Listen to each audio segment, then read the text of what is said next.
Now it's 4:30 on WKYT this morning. We're continuing to track the latest this morning after the Lexington Parking Authority says mistakes they've made cost thousands of extra dollars. Police are warning business owners in Berea after several cases of counterfeit money have been spotted.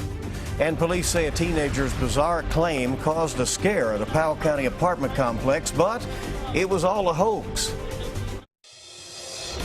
Tracking, alerting, protecting. This is WKYT This Morning.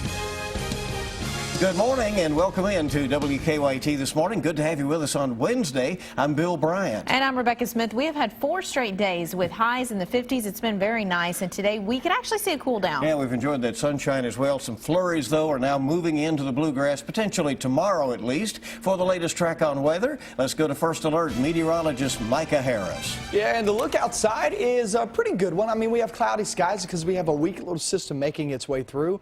As we spoke about it yesterday, it was going to come overnight and into the early morning hours, and here it is. But it's moving out pretty quickly, so I don't see this affecting many people whatsoever. Just a few wet roadways back toward Paintsville and make your way just south of Salyardville and all the way down toward Hazard. That's it. It's not much, but it is something. 40 degrees now in Lexington, 41 in Richmond. What we're going to be seeing today, temperature's not really rising that much. 47, a little bit cooler. It's not that bad. It's still above average. Now, as we go toward Friday and Saturday, those are the days I'm watching very closely because it's trending northbound, which means possible snow for us, and I'll show you the latest forecast coming up. Okay, see you in a bit. We thank you. In the news, the chair of the Lexington Parking Authority Board says he should have been told years ago about mistakes made on thousands of parking fines. James Frazier, board chair, told us that a special board meeting was held Monday. This follows inquiries by WKYT in the last month about why fines were doubled by mistake for thousands of drivers. Now the parking authority wants to refund that money.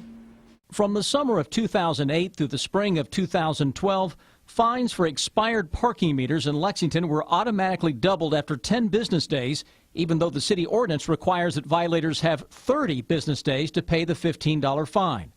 The expired meter violation made up at least 50% of all parking fines in those 4 years. 2008 to 2009, expired meter fines totaled $302,000. 09 to 2010, $345,000. 2010 to 2011, $273,000, and $229,000 in 2011 to 2012.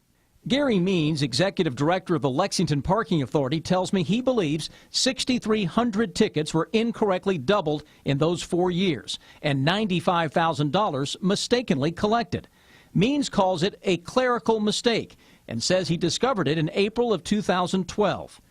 In an email at that time from Means to a private contractor, he says, quote, "In doing some recent research on our escalation period, I stumbled across what seems to be a major issue, and I hope you have a good answer for me." But that major issue is only now becoming public 2.5 years later. Tonight, Means told me he did not feel it was necessary to report the mistake to the board that oversees the Lexington Parking Authority because it was a clerical mistake. WKYT began making inquiries about the mistake several weeks ago. Means says a recent audit revealed the problem, and he informed the board last week. Tonight, board chair James Frazier says absolutely the board should have been told. Quote, "We would have liked to have known." The Parking Authority board chair says that they're trying to be proactive in reaching people who are owed money. Quote, "Clearly the right thing to do is to refund the money that was prematurely collected." A report from Sam Dick of WKYT News. When the mistake was discovered in 2012, it Means then changed the expired meter violation to overtime parking, which by ordinance gives violators 10 days to pay up before the fine is doubled. Now, if your parking fine was mistakenly doubled between 2008 and 2012, you can get a refund and receive a $3 parking voucher that can be used in any Lex Park parking garage. The Parking Authority will use a public service campaign to reach people who are owed that money. New this morning, arson investigators were called out to a Lexington home after a reported fire. Police say they were called out to the home on Dalray Drive around 10 o'clock last night. They say there was not a fire when they got there, but that a man may have set a blanket on fire. They tell us that a man was arrested and faces charges for criminal trespassing. Lexington police and firefighters investigating a serious crash this morning. They say a car crashed right into a fire hydrant around 10:30 last night on Shoreside Drive. That is just off Richmond Road. Firefighters tell us the driver was found unresponsive and then taken to St. Joseph East Hospital nearby. Police say the crash was the result of life-threatening medical issues.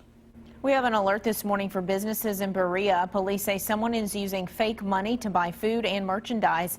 In the last week, Berea police think at least 6 businesses have received the fake money. WKYT's Garrett Weimer talked to one of the victims in this Crime Tracker report. Like most pizza delivery orders at Mario's, it started with a phone call. When the order comes in, a number will pop up. But it ended with the driver being paid with a fake $50 bill. Berea is a small knit community, but it's not immune to problems. And Mario's isn't the only one.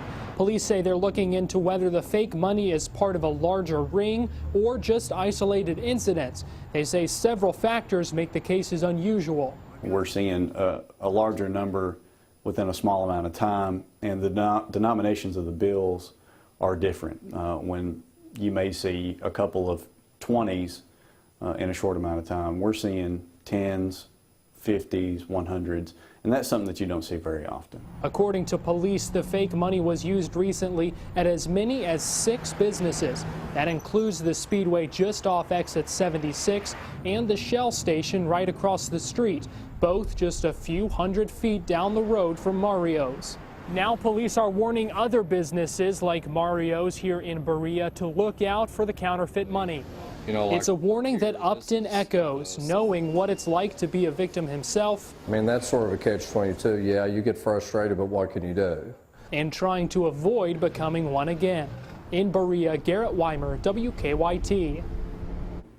Mario's owner, James Upton, tells us he's now sends counterfeit markers out with all of his delivery drivers to help prevent it from happening again. A Clay County woman now faces a murder charge for the death of her paralyzed husband. State police upgraded a criminal abuse charge against Amy Burkhart. Police say Burkhart's husband, Charles Burkhart Jr., was dehydrated and malnourished when he was brought into the hospital last week. He later died. Police say Amy Burkhart was supposed to be caring for him but neglected him.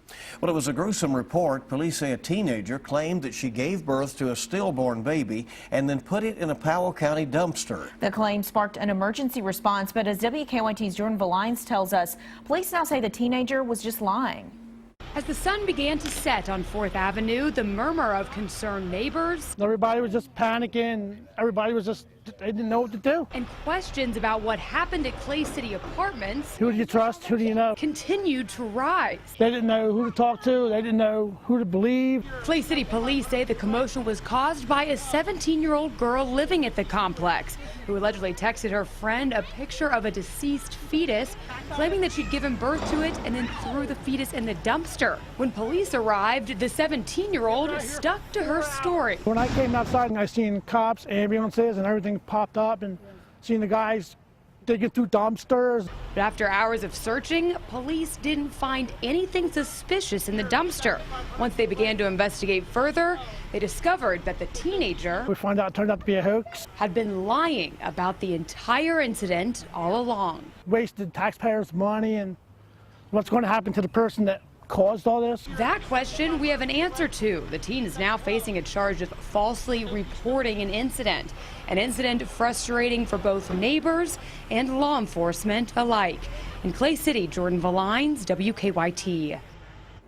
And officers with Clay City Police Department say they will continue to investigate this incident. Well, investigators are not sure what caused that overpass to collapse onto southbound Interstate 75 in Cincinnati. They say Monday night's collapse killed construction worker Brandon Carl of Bracken County here in Kentucky. A truck driver had some minor injuries. Carl leaves behind a fiance and 4 children. People who knew him say he's going to be missed. Good old boy that would give you the shirt off his back to help, and somebody that provided for his family and his children, and always had a kind word and always truly concerned about what was going on in your life. Now, southbound Interstate 75 reopened last night at the scene of the collapse. Once crews cleared the rubble, engineers had to make sure that the road was not damaged. A Grayson County teenager accused of going on a multi-state crime spree with his 13-year-old girlfriend is giving his side of the story from jail. Dalton Hayes said the girlfriend, Cheyenne Phillips, claims she was actually 18 when he discovered her age. He says the two went out on the run. Police found them over the weekend in Panama City Beach, Florida. Hayes says Phillips told him she was pregnant with his child. We was fighting and arguing again. And she said, by the way, I had a miscarriage. I just didn't know how to tell you. And I was like, man, all you had to do is just tell me something. Hayes faces many charges, including custodial interference. He's now waiting to be brought back to Kentucky. Cheyenne's father told the Associated Press that he's not angry at Hayes, but he says that this guy Hayes was not thinking clearly. Sometimes people pick up and move to a new place, but what if the house took off down the street? Well, that happened overnight. Center College in Danville has been planning to move a historic home for months. It's been sitting at North 5th Street for decades. After a midnight move, it is now on Walnut Street there. Center College says the move was needed because the ground that the house sat on needed some issues resolved. The midnight move created a party atmosphere there in the college town.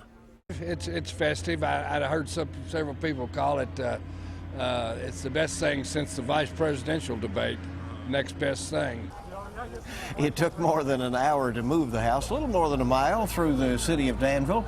The home now is going to be renovated and then it will be used for student housing. So they made a party of it over there at Center College. Do what you got to do, right? They can do that. All right. Our time this morning is coming up on 4:42, and WKYT this morning is just getting started. A simple tool to help your child in school after the break. There's a few showers over toward the eastern zones. It's not much, but it's just kind of an indicator of what's to come, and that's changes, and maybe even some snow. And I'll show you the latest forecast coming up.